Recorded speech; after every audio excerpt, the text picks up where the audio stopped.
Hello, welcome to Oxford Heirlooms. In this video, we're going to begin to work on the cuffs or the little mock cuff of the shirt. Okay, now the first thing I need to do with my blue fabric marking pen, I need to mark the shoulder position on both of the little sleeves. We mark both sides. And this sleeve actually has a front and a back. So I'm going to spell out the word back on both pieces. That way I can make sure that I make mirror image sleeves of each one of them. Now, I know where my fold line is going to be because there's a V in the fabric. Let me finish taking my pins out real quickly. And then I need to go to the ironing board and fold or press at the fold line. I'm not going to fold it down 1/4 of an inch because what I'm planning to do, I'm going to sew some entrecot to the bottom, the hem of the cuff, and then I'm going to gather some lace and sew it to the entrecot. And so I'll have gathered lace at the top of the mock cuff with that entrecot beading. Normally I like to use lace flat on little boy sleeves, but since we have gathered lace on the Peter Pan collars and along the front of the shirt, I'm going to gather the lace. And I have a little better success if I use a piece of entrecot to sew that gathered lace onto the hem of the mock cuff rather than trying to keep the gathered lace straight. Okay, so I need to go to the ironing board and do a little bit of pressing, so I'll be right back. Okay, so I've been to the ironing board and I have pressed my mock cuff up towards the top of the sleeve. Now I need to make my gathered edging lace and entrecot to attach on here. So let me cut 2 pieces of entrecot that are just slightly longer than the length of the cuff. That's one. Let me cut a second one. Okay. And then I will also need 2 pieces of edging lace that are 1.5 times the length of the entrecot. So I'm going to measure 1 length of entrecot, and since 1.5 is the same thing as 3 halves, I'm going to fold this in half. Okay, so I've got 2 halves, and when I fold it back on itself, I get 3 halves. Okay, so let me cut a second piece. Now this is mulline lace, so after I get it gathered and sewed to the entrecot, I'm going to have to be very careful how I attach it to the mock cuff, so that, because what will happen is I'll sew it onto here and then I will flip it up. So I need to make sure that the mulline lace is going to be facing, or the back of the mulline lace is facing the sleeve piece.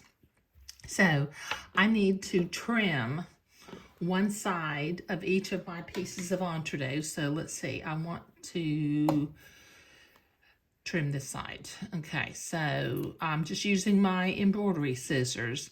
I'm going to trim one side of my entrecot on both pieces, and then I will gather my lace to where it's the length of the entrecot, and I will zigzag it to the entrecot. But this will take me a minute to get both pieces of lace gathered and to trim the excess batiste away from both pieces of entrecot. Okay, let's see. I'm cutting. There we go. Okay, so that's one. I need to trim the other one, and then I'll be ready to gather my lace.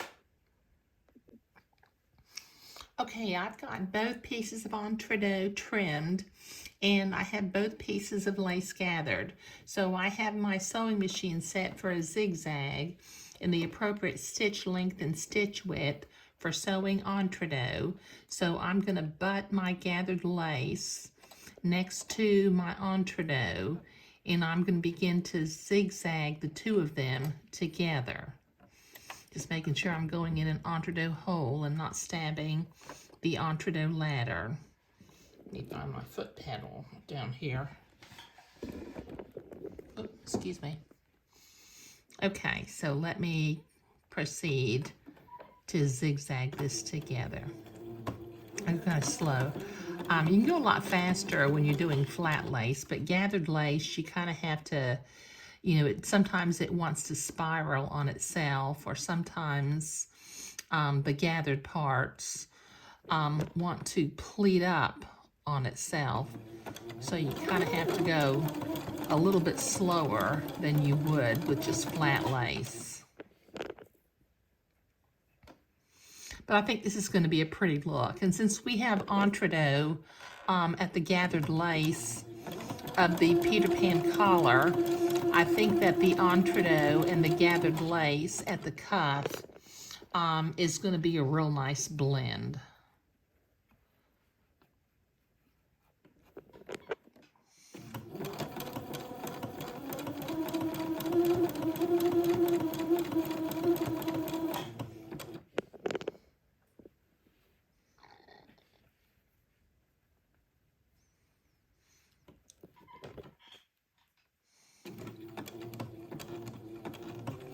Okay, I have to zigzag both of these pieces of lace, and this is going to take me a little more than a minute to get it done, because I continue to, I'm not repositioning the gathers on the gathered lace, but I have to be careful to not ungather it and pull it, you know, fairly straight along the entree line. So I'll be right back.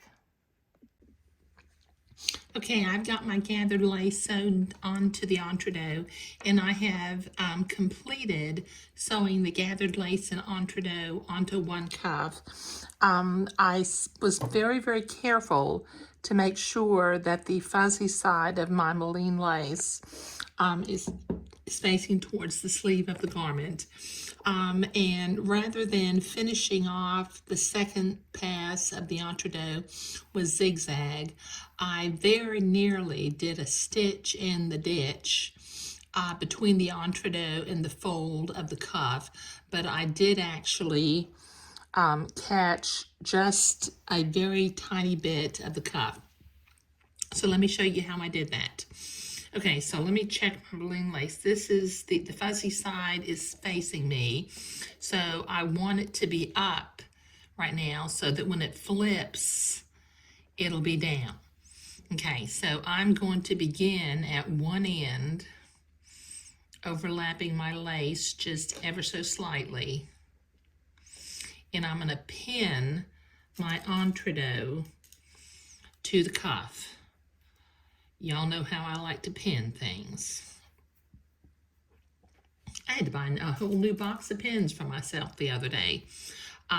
You know, I feel like I always put these pins back in the box, but over the course of about a year or so, my little box of silk pins was starting to be a little bit bare. So it was kind of nice, you know, to get a new box of pins and have a good stash to pick from again. Okay, so let me finish getting this pinned on, and then with a straight stitch, I will sew this entree to the edge of the hem of the mock cuff. And then I'll go to the ironing board and press that mock cuff under so that I can come back and stitch it together very, very close to the fold with nearly, like I said, nearly a stitch in the ditch. Okay. Let me see if I can zoom in right here. Get my threads. move my scissors. Okay, so I'm going to just sew right next to the Entredo ladder with a straight stitch.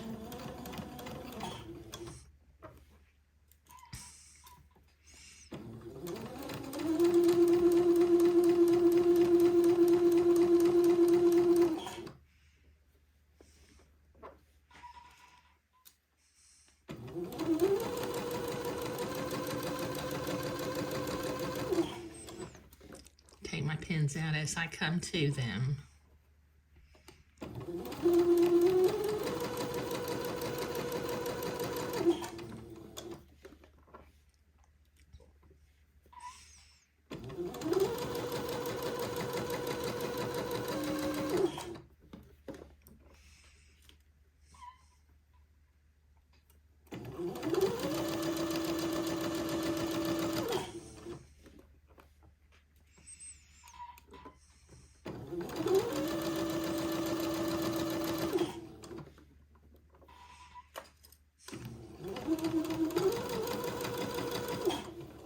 Okay, all right, so I've got that sewn on. Clip my threads. Okay, now it folds up, but I need it to fold under. So I'm going to go to the ironing board and I'm going to press this mock cuff flat. So I'll be right back. Okay, I've been to the ironing board and I've got this little mock cuff pressed where it is flat now. So let me get my threads out of the way real quickly. And I'm going to, using nearly a stitch in the ditch, but not quite, I'm going to sew a line next to the Entredo, but still on the fold of the fabric, just nearly a stitch in the ditch, but not quite. I'm going to go kind of slow so that I can maintain control of the line that I'm sewing.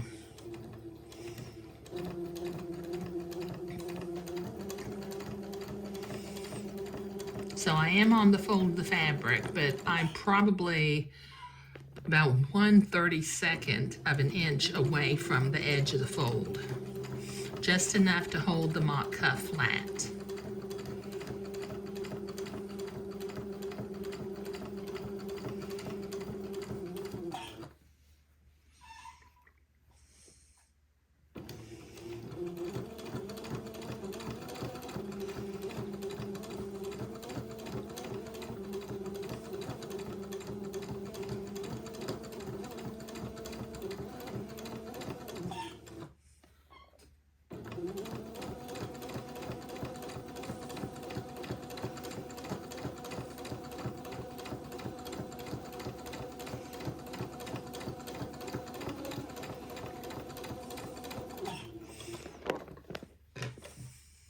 Clip my threads.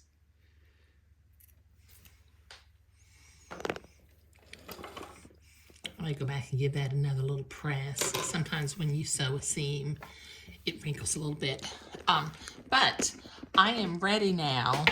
I've got mirror image little sleeves. This top one says back on the right, and the bottom one says back on the left. And I've got a little spot where it's supposed to meet up with the shoulder seam of the garment. But sewing the gathered lace onto the mock cuff with a row of Entredo was what we were doing today. And I think that looks real sweet. Now in the next video, we will begin to set these sleeves into the body of the garment. Now this sleeve is a tailored sleeve. It's not supposed to have any gathers or puckers or anything. And it's got a 1/4 inch seam allowance, which needs to be eased into the armhole opening of the garment, of the body of the garment. And that's sometimes hard to do. So I'm going to show you, and I've done this in previous projects, but I've got a little trick that I kind of, I think I just kind of invented it for myself because I really don't ever remember either learning it in the class or reading about it in a book or a magazine article. but it's a little method that I use to help me set the sleeves into the body of the garment. But thank you.